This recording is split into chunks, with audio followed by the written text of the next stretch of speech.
Assalamualaikum warahmatullahi wabarakatuh.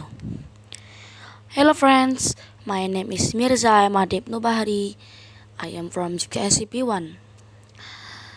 I born on in Surabaya at 2 June at 2011. Today my age is 12.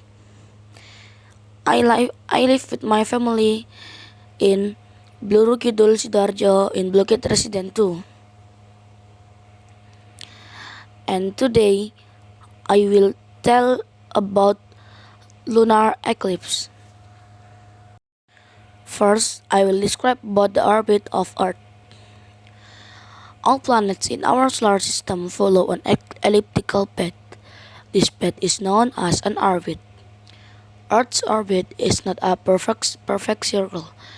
If we were to draw the Earth's orbit on a sheet of paper as a perfect circle, the width of the line will be larger than the elliptical path of the Earth.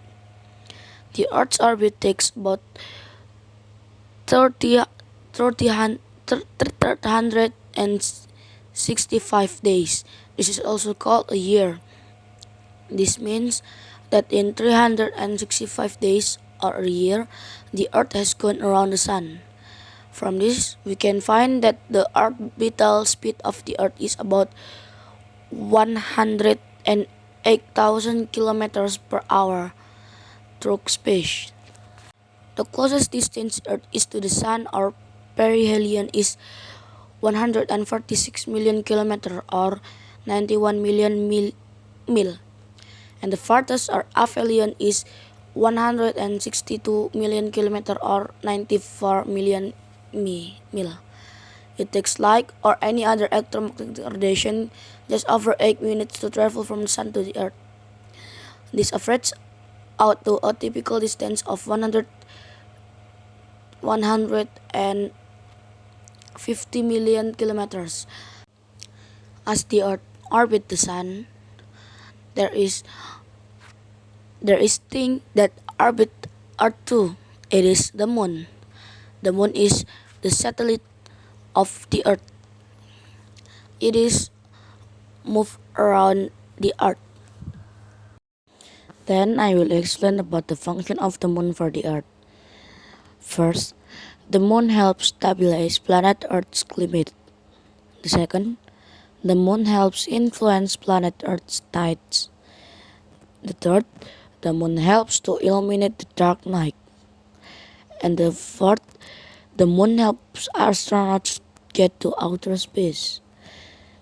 And the fifth, Moon helps slow the Earth's rotation so that a day is 24 hours.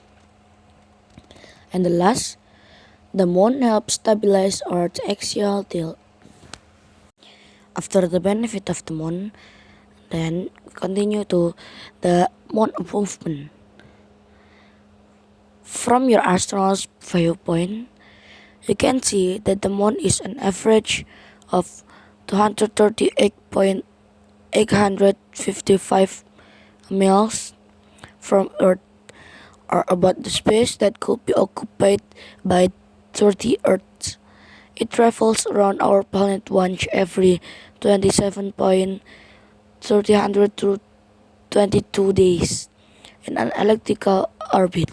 On a elongated circle, the Moon is steadily locked with Earth, which means that it spins on its axis exactly once each time it orbits our planet. Because of this, people on Earth only ever see one side of the Moon. NASA call this motion synchronous rotation. In our entire solar system, the only object that shines with its own light is the Sun.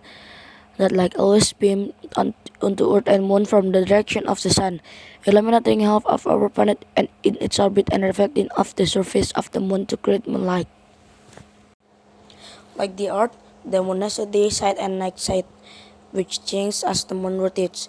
The Sun always illuminates half of the Moon while the other half remains dark. But how much we are able to see of that illuminated half changes as the Moon travels through its orbit. And then, how the movements of the Moon or the moon phase. The first, the phase of the moon is new moon. This is the invisible phase of the moon, with the illuminated side of the moon facing the sun and the night side facing earth. And the second, waxing crescent. The silver sliver of a moon occurs when the illuminated half of the moon faces mostly away from earth, with only a tiny portion visible to us from our planet. The third, first quarter. The moon is now a quarter of the way through its monthly journey, and you see half of its illuminated side. And the fourth, waxing gibbous. Now most of the moon's day side has come into view, and the moon appears brighter in the sky. Full moon. This is close as we come to seeing sun's illumination of the entire day side of the moon. So technically, this would be the real half moon. And the sixth, waning gibbous. As the moon begins its journey back toward the sun, the opposite side of the moon now reflects the moon's light. And the seventh, last quarter. The moon looks like it's half illuminated from the perspective of Earth. And the last, waning crescent.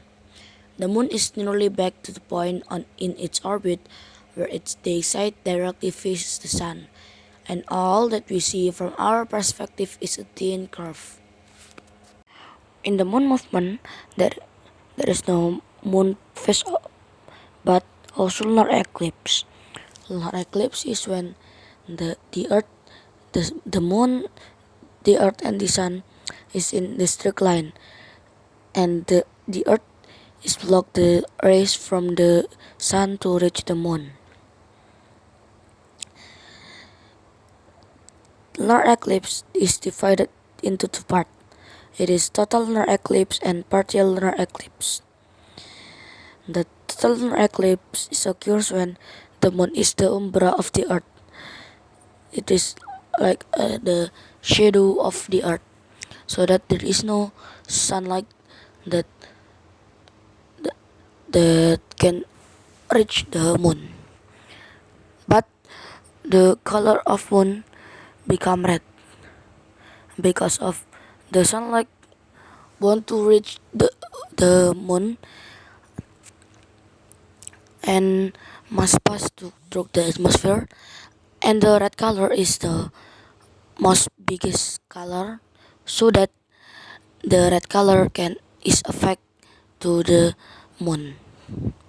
And the partial lunar eclipse is when a portion part of the moon is entered or passed through the umbra.